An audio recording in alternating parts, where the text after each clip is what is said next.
লতি করতে করতে আজ মনে পড়ে গেল বিগত কয়েক বছর আগে ফেলে আসা দিনগুলোর কথা।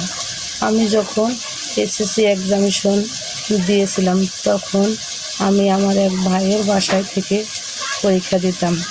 আমার আব্বা সকাল ভোরবেলায় ফার্স্টের গাড়িতে চলে যেত, বাড়ি থেকে নিয়ে পরীক্ষার হলে দিয়ে তারপর আবার বাড়িতে দিয়ে আসতো। তখন আব্বা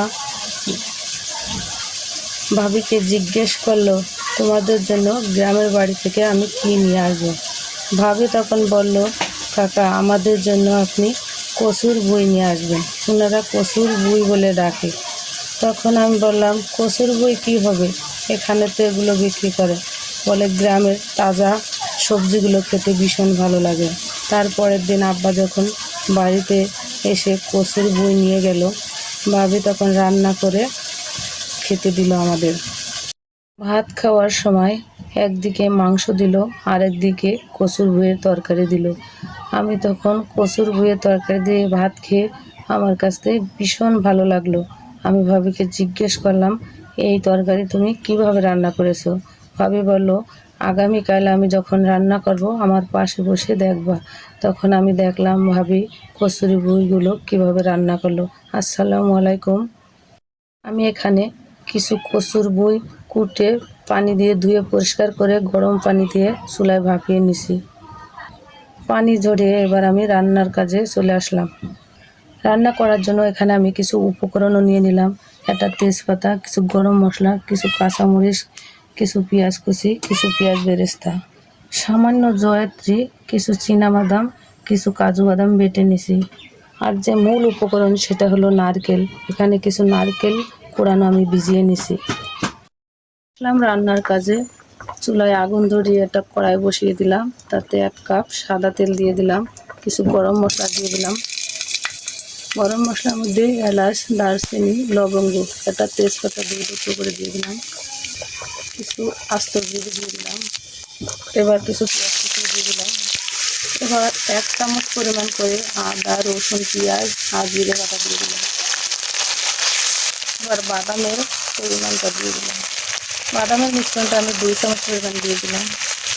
1 চা চামচ শুকনো মরিচ বাটা, 1 চা চামচ হলুদের গুঁড়া, স্বাদ মতো লবণ। হলুদের গুঁড়োটা অপশনাল, আমার ভালো লাগলে তো দিল, যার ভালো লাগবে সে দিতে পারে, নাও দিতে পারে। মশলা কিছুক্ষণ নেড়ে করে কষিয়ে নিয়ে এবার কচুর লতিগুলো দিয়ে দিলাম। মশলার সাথে কিছুক্ষণ নেড়ে করে কষিয়ে নেব।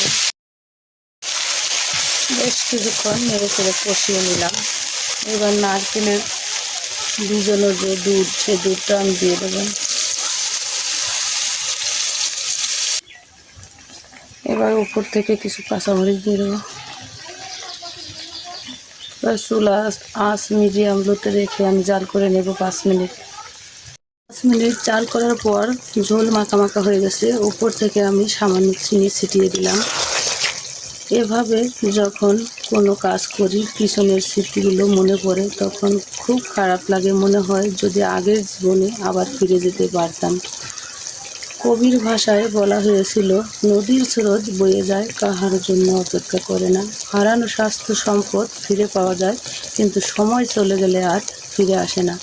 এই কথাটা এখন বুঝতে পারি আর বারবার মনে পড়ে। তাই যতই চেষ্টা করি না কেন, আগের দিনগুলো আর কখনোই ফিরে পাবো না। আমার মতো কার কার এভাবে পিছনের স্মৃতিগুলো মনে পড়লে খারাপ লাগে, কমেন্ট করে জানিও। আর আমার এই রান্নাটা যদি ভালো লেগে থাকে, পাশে থেকে সাপোর্ট করি। একবার হলো এভাবে বাড়িতে রান্না করে খেয়ে দেখব, আশা করি সবারই খুব ভালো লাগবে।